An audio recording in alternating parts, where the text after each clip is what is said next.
Okay, so we know what a vector is. Let's say vector V.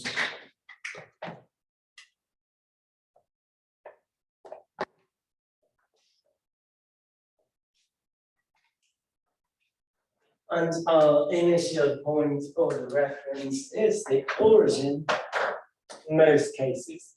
So what is the magnitude of V?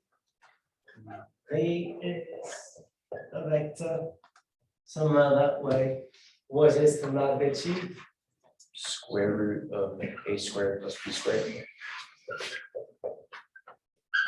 Square root of a squared plus b squared. Now, sometimes I don't want to have a magnitude such as a number that is not one. In some cases, it's better to have unit vectors because it makes computations easier.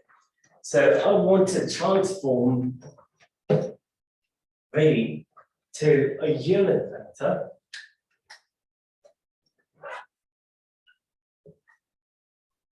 I call it V sub U. Any thoughts on how one can do that?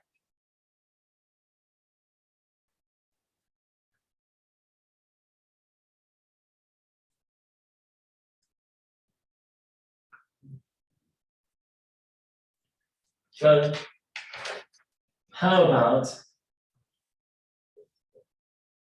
I divide the vector V by its magnitude? So pretty much I'm taking that vector, dividing by its magnitude. I'm going to get a unit vector. So that would simply equal to A divided by the magnitude of V plus, or I vector, plus B divided by the magnitude of the J vector. Agreed. I want to simplify this.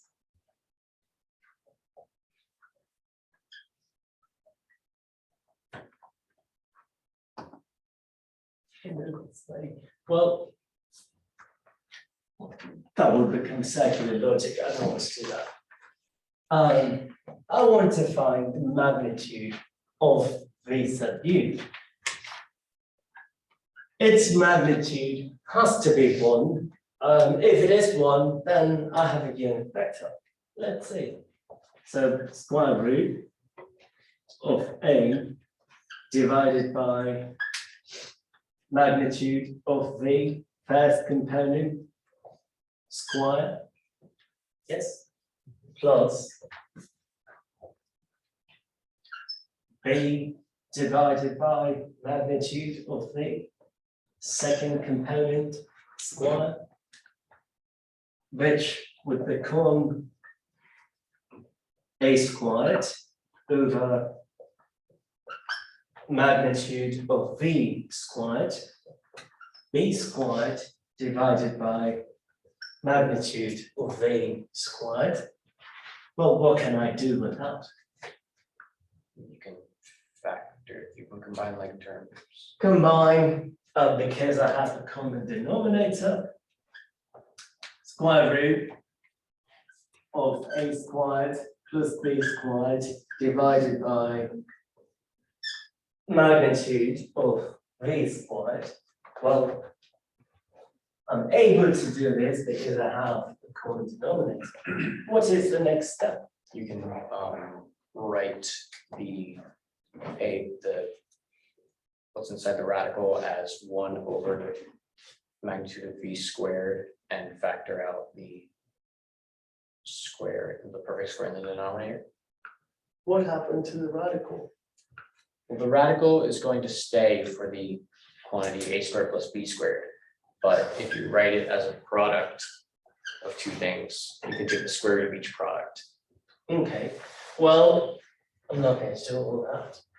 I'm simply going to split the numerator and the denominator. Exactly. Because as long as I have a division or multiplication, I can split the radical. So this would become that. Agreed. Now squiggly, I call it squiggly, so those two would go away. The numerator would simply be square root of a squared plus b squared. Denominator would simply be magnitude of v. But what is the numerator by definition? The magnitude of the.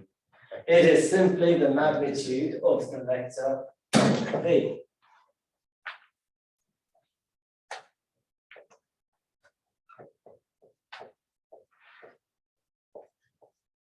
Those two will go away. I get one. Good. So if you want a unit vector, all you have to do is take a unit vector from a vector that is not a unit vector. All you have to do is divide by its magnitude. When you do that, whatever resulting vector that you get is a unit vector. It will have a magnitude of 1. Well, normalizing, the process is called normalizing. When you do this, will it change the direction? No. No, it is not going to change the direction. Only the magnitude will get changed. If it changes the direction, then we're messing everything up. So magnitude changes, direction but not. We already know a bunch of unit vectors. What's happening? J. I, J, K, whatever.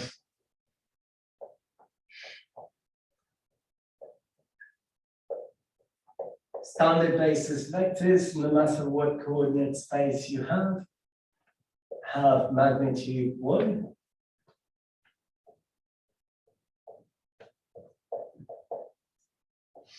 Which would mean that they are unit vectors.